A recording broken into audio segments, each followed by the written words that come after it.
The emergency meeting at Sterling Energy was supposed to be routine final preparations for the global product launch. Instead, chaos erupted when the central generator died, plunging everything into darkness. If you believe in kindness, second chances, and the power of small moments to change lives, please like, comment, share, and subscribe to Kindness True Stories. Also, tell us in the comments where in the world are you watching from.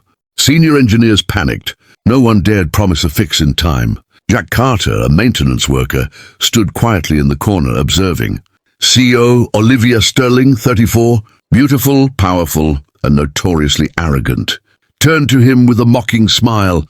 "If you can fix that generator before 2 she said, her voice dripping with challenge, "I'll kiss you right in front of everyone. Deal, Olivia." Sterling had inherited more than just a fortune. 500 energy company from her father. She'd inherited his ruthlessness, his perfectionism, and his belief that emotion was the enemy of success. At 34, she commanded boardrooms with the same cold efficiency that had earned her the media nickname, the Ice Queen of renewable energy. Her blonde hair was always pulled back in a severe bun, her designer suits impeccable, her expression unreadable. She graduated from Harvard Business School at 25, taken over 3 failing energy startups by 30, and transformed Sterling Energy into a renewable powerhouse worth $12 billion. But beneath the polished exterior lay wounds that had never healed. Her mother had taken her own life when Olivia was 16, unable to bear Arthur. Sterling's endless affairs and cold indifference. Olivia had found her mother's body in the bathtub of their Manhattan penthouse. Pills scattered across Italian marble, a note that simply read, "Love is weakness." From that day forward, Olivia had built her life around a simple principle. Never let anyone close enough to hurt you. Romance was a distraction. Marriage was a business merger. And people like maintenance workers, they existed in a different universe, one that barely registered in her consciousness. Jack Carter's universe revolved round a 7-year-old girl named Ellie. At 36, he possessed the kind of rugged handsomeness that came from actual work, rather than gym memberships. Broad shoulders from lifting, calloused hands from fixing. Crow's feet from squinting at circuit boards under harsh fluorescent lights. He'd once been Lieutenant Colonel Jack Carter, head of engineering for the Army Corps, designing power grids for forward operating bases in Afghanistan. He'd had a promising career, a beautiful wife named Sarah, and plans for a big family. Then Sarah had left him a note shorter than Olivia's mother's. "I can't do this." She'd walked out when Ellie was 6 months old, leaving Jack with a baby, a broken heart, and a choice. He'd chosen Ellie. The military career ended. The 6-figure salary disappeared. He took contract maintenance jobs that let him pick up Ellie from school, help with homework, tuck her in every night. His world had shrunk from international deployments to a 2-bedroom apartment in Queens. From commanding hundreds to answering to supervisors half his age, who couldn't tell a capacitor from a resistor. But when Ellie looked at him with those green eyes, Sarah's eyes, and called him the best daddy in the world, he knew he'd made the right choice. Every sacrifice was worth her smile, every missed opportunity justified by her laughter.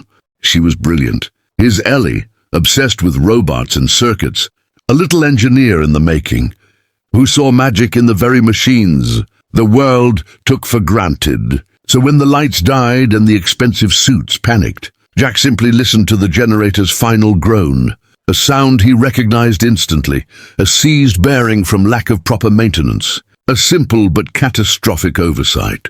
Olivia's challenge was meant to humiliate, to reinforce the unbreachable hierarchy she lived by.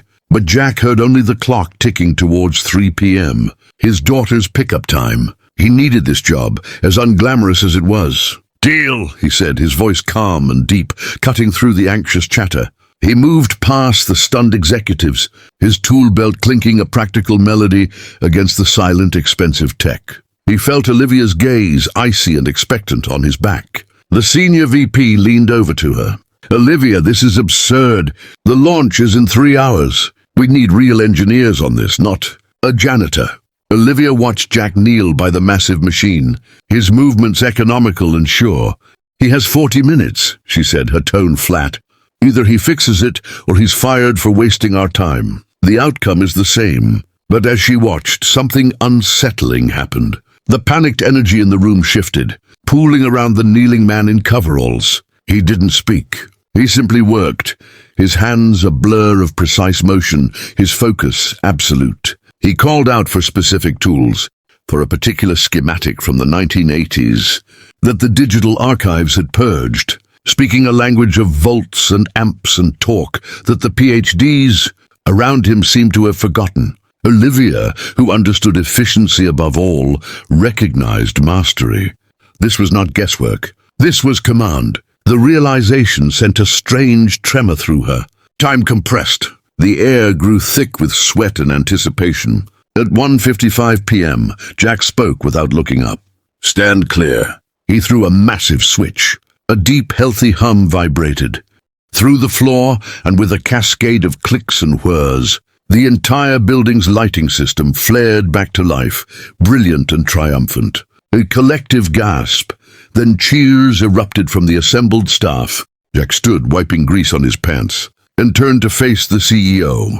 The room fell silent again, all eyes swinging to Olivia.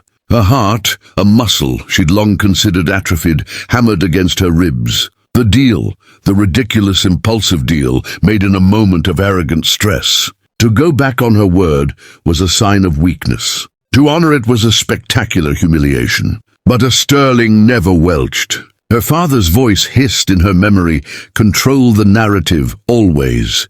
She stepped forward, her heels echoing in the quiet.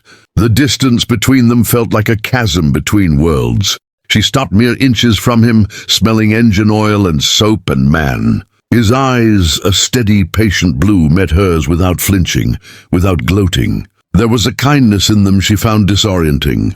For a fleeting second, the memory of her mother's empty eyes flashed before her. Love is weakness. She pushed it down. This was not love. This was a transaction, a promise kept. With an audience holding its breath, Olivia Sterling, the Ice Queen, closed the final inch between them and pressed her lips to his. It was meant to be quick, perfunctory, a stamp of closure. But the moment her lips met his, something short-circuited. The warmth was shocking. The firm gentleness of his mouth, the slight roughness of his skin, the absolute stillness with which he received her. It was nothing like the calculated, empty kisses of her past. It felt real. It felt like a door, long rusted shut, groaning open on hinges she thought destroyed. She pulled back first, her usual flawless composure fractured, a faint blush visible on her porcelain cheeks. The room erupted into stunned applause and whistles. Jack simply gave a small, respectful nod, as if she'd handed him a tool, not a kiss that had shaken her foundation. The secondary coupling needs replacement by tomorrow, or it'll fail again, he said, his voice low, for her ears only. I've patched it for the launch. Then he gathered his tools and walked out, leaving her standing amidst the celebration, the phantom warmth on her lips, a more bewildering problem than any generator failure. He left to pick up Ellie, his true world, while Olivia was left to confront the terrifying quiet in her own.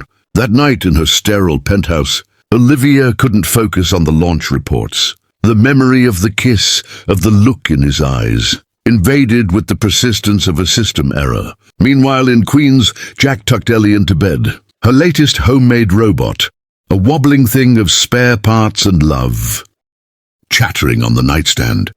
"Did you have a good day, Daddy?" she asked. "Interesting day, sweetheart," he said, kissing her forehead. "Very interesting." Two worlds had collided. A crack had formed in the ice. And for the first time in 18 years, Olivia Sterling felt something other than control. She felt curiosity, a dangerous, thrilling spark in the dark, and she had no manual, no schematic for how to fix it. Or if she even wanted to. Please like, share, and subscribe to my YouTube channel, Kindness True Stories, for more heartfelt and captivating narratives that explore the unexpected connections that change our lives.